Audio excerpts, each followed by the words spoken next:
Merhaba sevgili ve değerli öğrencilerimiz. Bugün de tekrardan Türkçe dersi 8. sınıf 5. ders olarak birlikteyiz. Biz geçen derslerde ne okuduk? Şimdiki zaman kipini okuduk. Hem çekimini, olumlu, olumsuz ve soru şekillerini okuduk. Şimdiki zaman yani şu anda ya da devam eden bir süreyi anlatılmaktadır. Ya o zaman neydi bizim ekimiz neydi? Yor ekiyle şimdiki zaman yapıyorduk. Yani ben geliyorum, sen geliyorsun, o geliyor, biz geliyoruz, siz geliyorsunuz, onlar geliyorlar diye yapıyorduk. Eğer ünlüyle bitiyorsa yor alıyordu. Eğer ünsüzle bitiyorsa uyuyor, uyuyor diye alıyordu. Olumlu şekli. Olumsuz şeklinde neyle yapıyorduk? Mame olumsuz yerin eki yerine mu, mi, mu, mü ile yapıyorduk. Mesela yapıyorum, yapmıyorum, gitmiyorum, söylemiyorum diye yapıyorduk. Bir de soru şeklini aldık. Soru şeklinde dediğimiz gibi yapıyor muyum, gidiyor musun, oluyor mu şeklinde yapıyorduk. Özellikle not yazdık. O notlardan dikkat etmemiz gereken yerler neydi? Birinci not eğer A, E ile ünlüsüyle bitiyorsa A, E değişir. Yani A, I, U şeklinde olur. E, I, Ü şeklinde değişir. Bir de soru şeklinde soru mı, mi, mu, mü her zaman mı, mi, mu, mü soru eki kendisinden önceki kelimeden ayrı yazılır ama kendisinden soran kelimeler ile bitişik yazılır. Bugün de gelelim gelecek zaman ekine. Gelecek zaman. Dâtu, mustakbel. Gelecek zaman. Yani ne diyor tanıma göre? Fiile getirildiği zaman gelecekte yapıldığı, bak fiile getirdiği zaman gelecekte yapıldığı söylenen haber veren bildiren kiptir. Yani gelecekte bize haber veriyor. Şimdiki zaman kipi acak ve ecek ile olur. Belirli geçmiş zaman dı, di, du, dü, tı, ti, tu, tü. Belirsiz geçmiş zaman ya da duyulan mış, miş, muş, müş. Şimdiki zaman yor, uyuyor. Gelecek zaman acak ve ecek ekileriyle yapılır.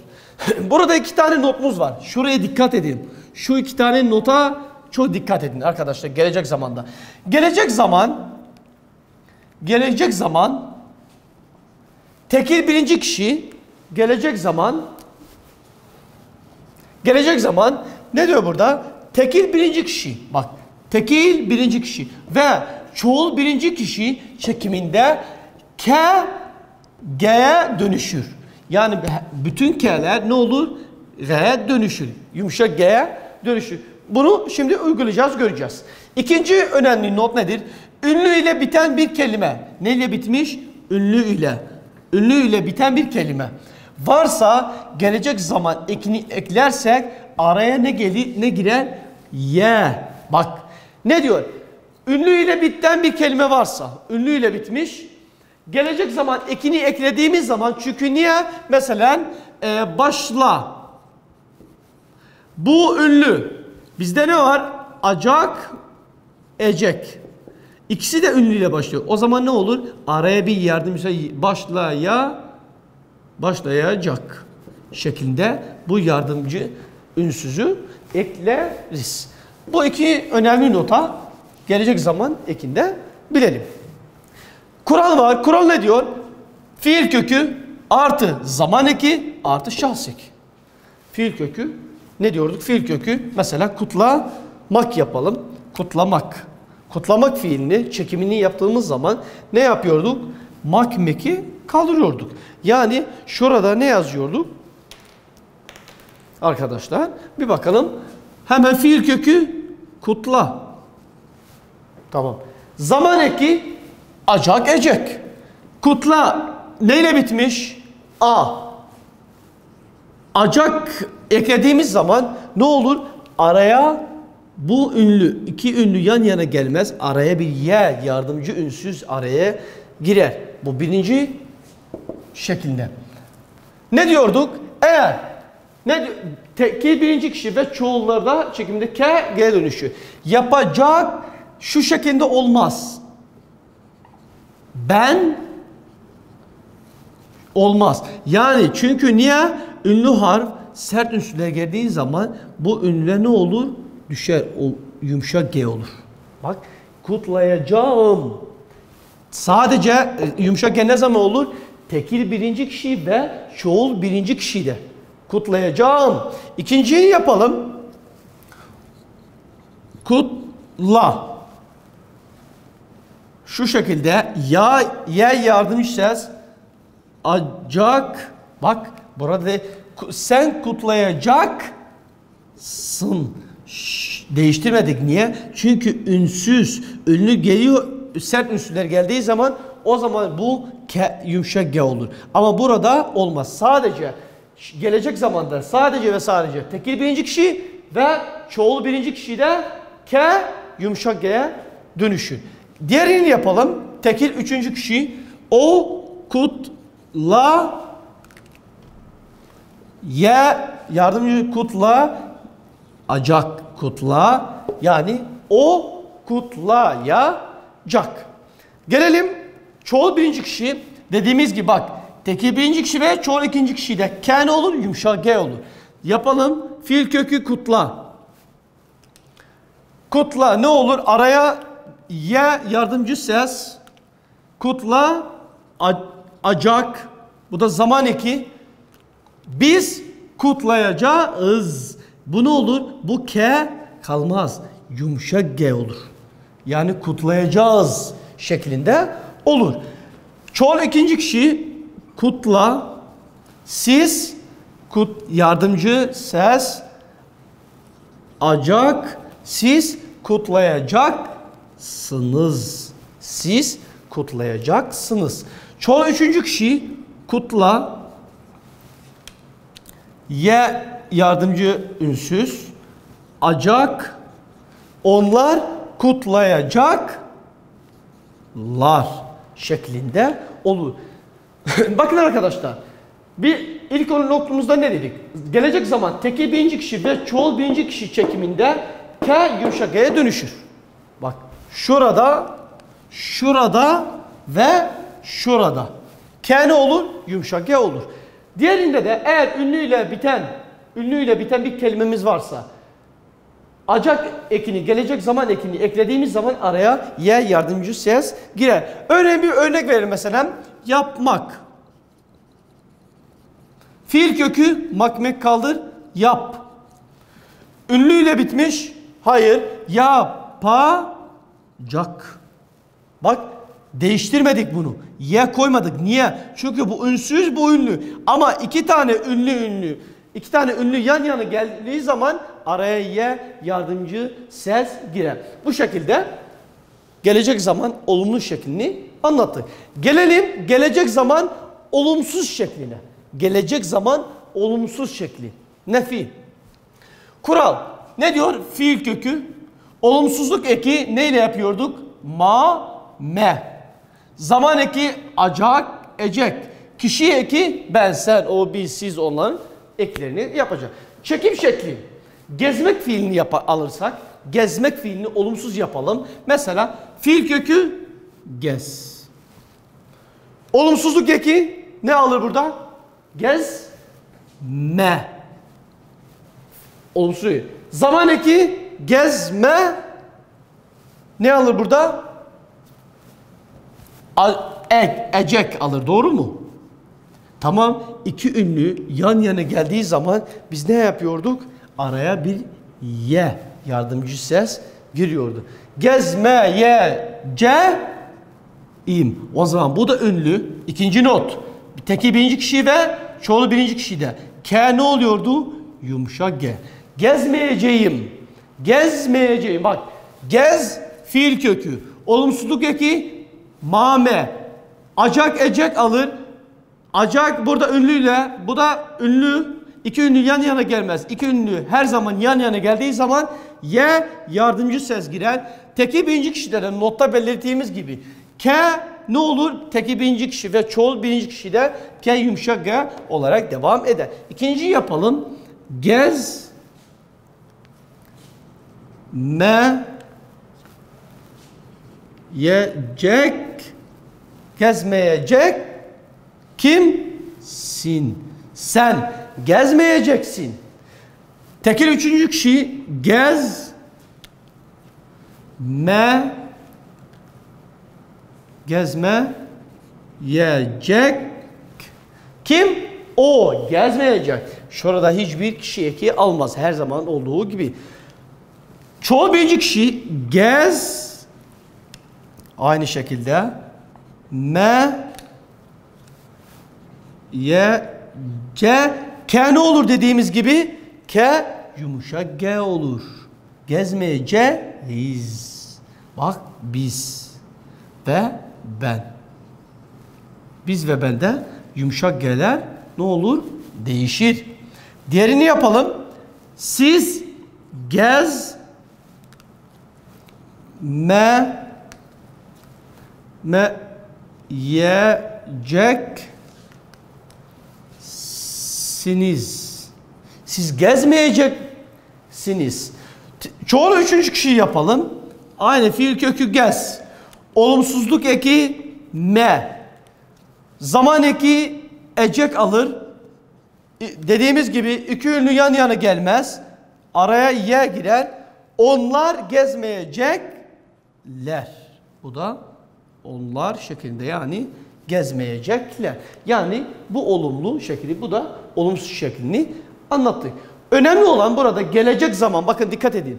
Fiile getirdiği zaman fiilin gelecekte mustakbel dahatu yapıldığı söyleye haber veren, bildiren kiptir. Acak ve ecek ekleriyle yapılır. İki önemli notumuz var burada. Bir, gelecek zaman tekil birinci kişi ve çoğul birinci kişi çekiminde ke yumuşak g'ye dönüşür. Yani ben ve biz. Tekil birinci kişi ben, çoğul birinci kişi biz ne olur? Ke yumuşak g'ye dönüşür.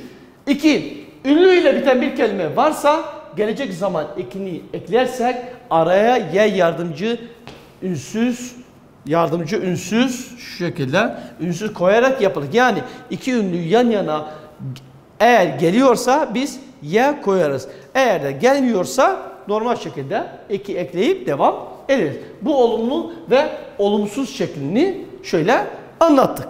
Gelelim soru şekline.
Evet arkadaşlar, gelecek zaman ekinin olumlu ve olumsuz şeklini aldık. Bu sefer gelecek zaman soru şeklini yapalım.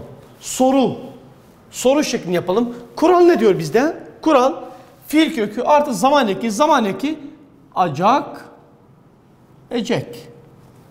Acak, ecek. Soru eki nedir? Her zaman biliyoruz. Mı, mi, mu, mü. Kişi eki de ben, sen, o, biz, siz, onlar ekleriyle birlikte. Gelecek zaman soru yaptığınız zaman ne diyor? Fiil kökü sormak kelimesini alalım. Fiil kökü yaptığımız zaman her zaman mak, mek sileriz. Yani ne olur? Sor. Sor. Zaman eki alırız. Zaman eki hangisini alır? Sor. Acak. Soracak. Soracak. Soru eki soracak. Ünlü bu. Soracak. Ne olur burada? Mı. Mı. Ne olur daha sonra? Soracak mıyım? Bu ye nereden geldi? Bu ye ünsüzü iki ünlü, bakın iki ünlü yan yana gelmez. Dediğimiz gibi her zaman yan yana geldiği zaman bu araya ya yardımcı ses girer. Soracak mıyım? Soru işareti. Şu şekilde. İkinciyi yapalım. Sor. Ne alır? Acak. Burada ne alır? Soracak. Sen soracak mı?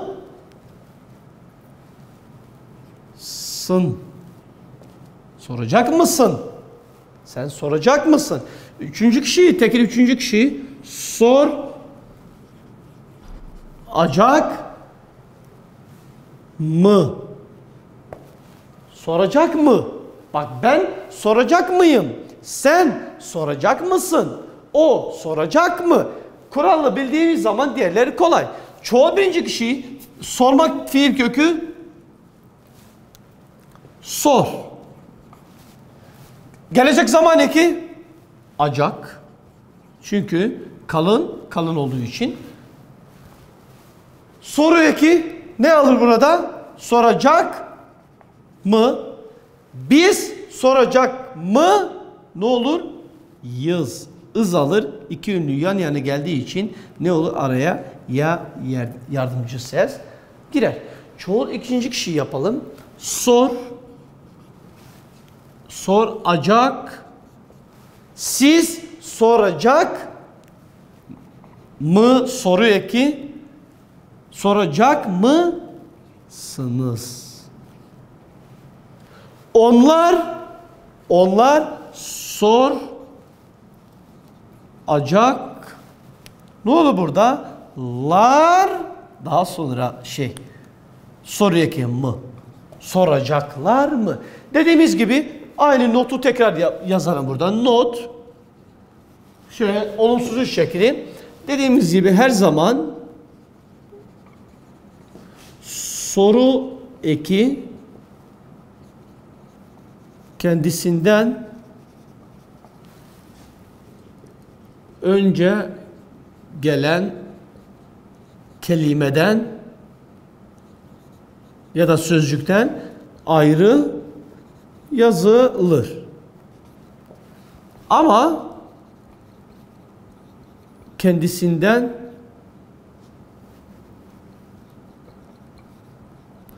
sonra gelen eklerle bitişik yazılır. Şu şekilde.